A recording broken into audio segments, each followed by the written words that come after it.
আজকে আমরা এই ভিডিওর মধ্যে দিয়ে একটা দারুণ কেস শিখব।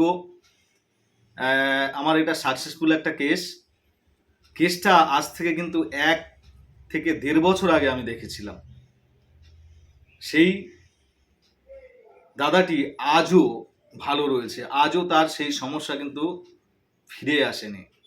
এরকম একটি কেসের গল্প আজকে আমরা শুনব। এটা হলো এক রাজমিস্ত্রির কেস। তো একদিন এই দাদা এক লোকের বাড়িতে কাজ করছিলেন।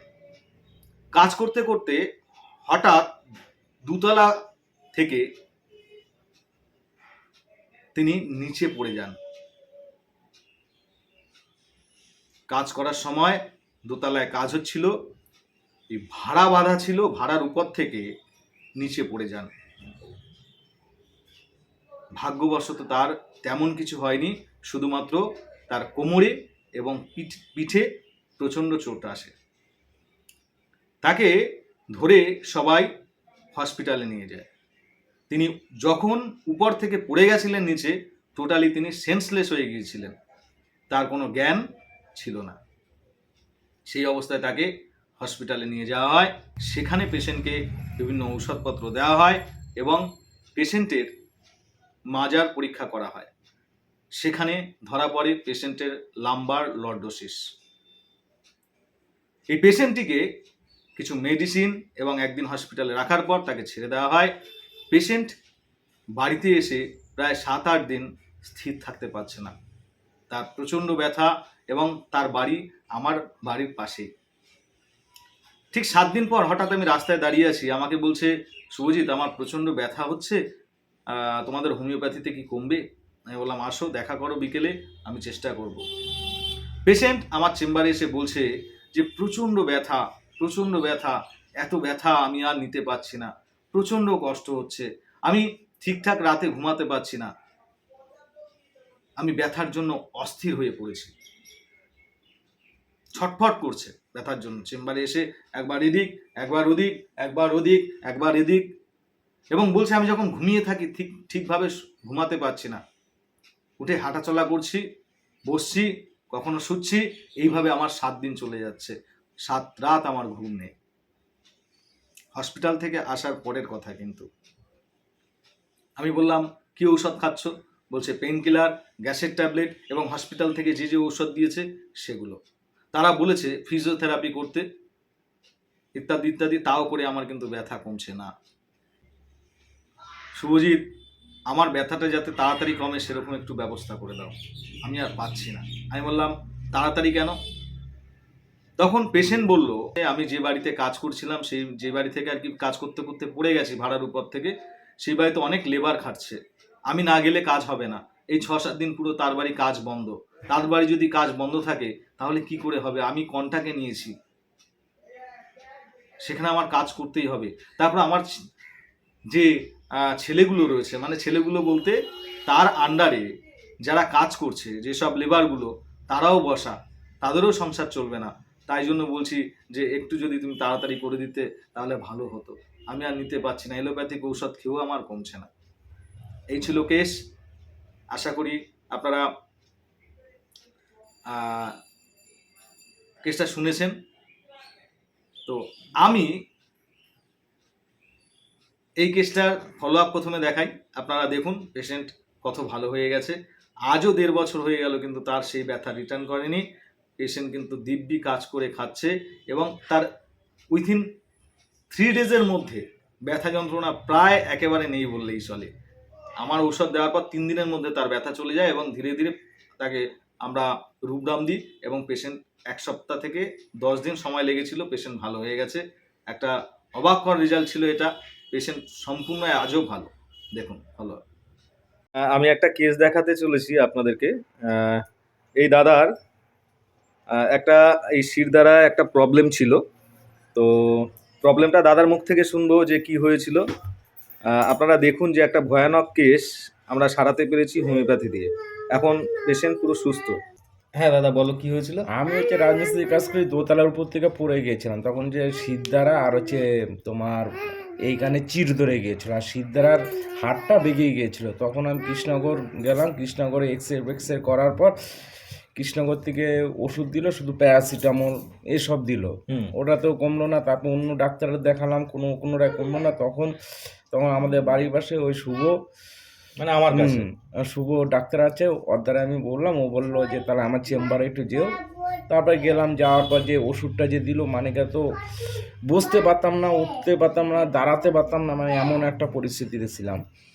তখন তো ওই 2 দিন ওষুধ খাওয়ার পর দেখি আস্তে আস্তে দেখি যে জায়গাটা ঠিক হচ্ছে। তখন দেখি কন্টিনিউ 3 সপ্তাহ ওষুধ খাওয়ার পর দেখি আমি দিব্যি আবার কাজ করছি। ডাক্তার বলেছিল 3 মাস 4 মাস 6 মাস রেস্ট নিতে, মানে বেড রেস্ট। তারপরে আমি হচ্ছে 1 সপ্তাহ ওষুধ খাওয়ার পর নিজেই আবার কাজে গেলাম, দেখি আমি সুস্থ।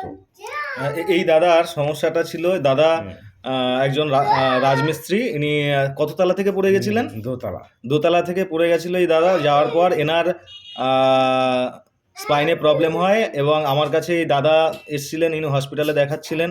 আমাকে যে রিপোর্টে দেখেছিলাম এনার লাম্বার লর্ডোসিস ধরা পড়েছিল। তো আমি দাদাকে বলেছিলাম টেনশনের কিছু নেই, আপনি আমার কাছে আসুন। এবং ওষুধ দেওয়ার পর ইনি আমাকে বলেছিলেন যে রাত্রে ঘুমাতে পারতেন না, খুব কষ্ট হতো, মানে এদিক ওদিক ঘুরতে পারতেন না, তাই তো? এলোপ্যাথির ওষুধ খাওয়া সত্ত্বেও কিছু হচ্ছিল না। তারপর ব্যায়াম ট্যাম করা হচ্ছিল না, ব্যায়ামের কথা বলেছিল, তখন আমি আর ব্যায়ামের যাইনি। তারপরে হচ্ছে সুভদ্রায় গেলাম, ওই ওষুধ খাওয়ার পর দেখি আর ব্যায়ামের আর কাজ হলো না। আচ্ছা, এখানে শুভ বলতে আমাকেই বোঝাচ্ছে দাদা। যাই হোক, তো ব্যাপারটা হচ্ছে এই দাদাকে আমি ওষুধ দিই এবং 3 সপ্তাহ ওষুধ দেওয়া হয়। এবং আমি তো প্রথম যখন ওষুধ দিয়েছিলাম দাদা, কদিন পরে তুমি রেসপন্স পেয়েছো? আমি 3 দিন। হ্যাঁ, 3 দিন, একটু জোরে। 3 দিন। 3 দিন পরে এই দাদা রেসপন্স পেয়ে যায়। এবং এই দাদা এখনো পর্যন্ত কতদিন আগে ঘটেছিল ঘটনাটা? তাও 1-1.5 বছর। 1-1.5 বছর আগের কেস। আজকে এই দাদার বাড়ি এসেছি, কথা বলতে বলতে এই দাদার কেসটা নিলাম। 1.5 বছর আগে এই দাদা পড়ে গেছিল, লাম্বার লর্ডোসিস ধরা পড়েছিল। এখন টিল নাও পেশেন্ট সুস্থ। তার খুব কষ্ট ছিল, রাত্রে ঘুমাতে পারতো না, খুব কষ্ট পেত। আমি বলেছিলাম যেতে এবং আমাদের ওষুধ খেয়ে সুস্থ। তুমি হোমিওপ্যাথির উপর এখন কি বিশ্বাস আছে? এখন বিশ্বাস। আচ্ছা, মানে এখন হোমিওপ্যাথির উপর একটা আলাদা বিশ্বাস আছে না? আচ্ছা, ঠিক আছে, থ্যাংক ইউ দাদা, থ্যাংক ইউ। আশা করি আপনারা পেশেন্টের ফলো আপটা দেখেছেন। এই কেসে আমরা পেশেন্টকে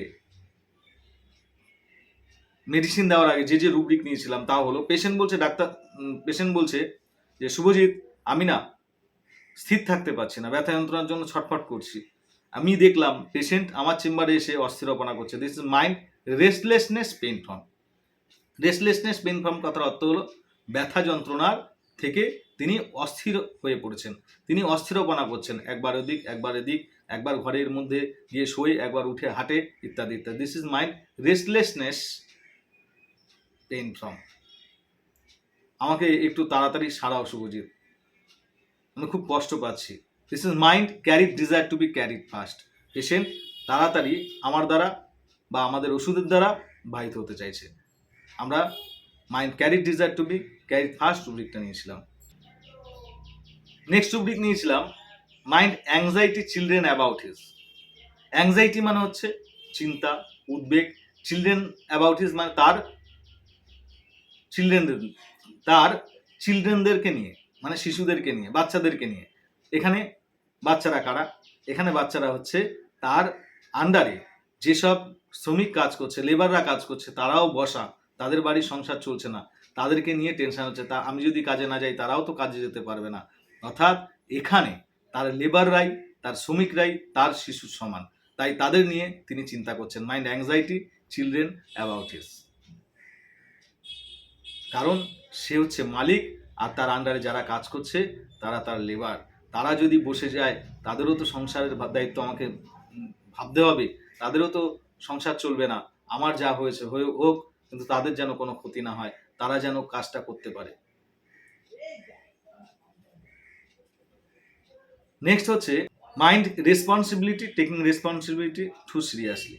দেখুন এই রুব্রিকটার অর্থ কি? পেশেন্ট বলছে যে আমি যে বাড়ির কন্ট্যাক্ট নিয়েছি সেই বাড়ির কাজটা আমাকে করতে হবে, খুব তাড়াতাড়ি তুলতে হবে, তাকে আমার কথা দেওয়া আছে। এছাড়াও আমার লেবারগুলো বসে আছে, তুমি তাড়াতাড়ি এমন ওষুধটা যেন সেরে যায়, আমি যেন কাজটা তুলে দিতে পারি। This is mind responsibility taking responsibility to seriously, অর্থাৎ আমি যে দায়িত্বটা নিয়েছি সেই দায়িত্বটা খুব দায়িত্ব সহকারে পালন করব এবং দায়িত্ব নিয়েই করব, এটাই হচ্ছে আমার টেনশন। তো এই পেশেন্টকে আমরা আর্সেনিক অ্যালবাম 3 ডোজ দিয়েছিলাম 15 মিনিট পর পর, এবং পেশেন্টের যেদিন ওষুধ দিই সেদিন রাত্রে প্রচণ্ড ব্যথা বাড়ে। পরদিন আমাকে জানায় যে ব্যথা সেদিন রাত্রে খুব বেড়েছিল, ভোর পর্যন্ত ব্যথা ছিল, তারপর ধীরে ধীরে কমতে থাকে, এখন অর্ধেক হয়ে গেছে। তারপর 3 দিন পর আমাকে বলে আমি অনেকটা ভালো।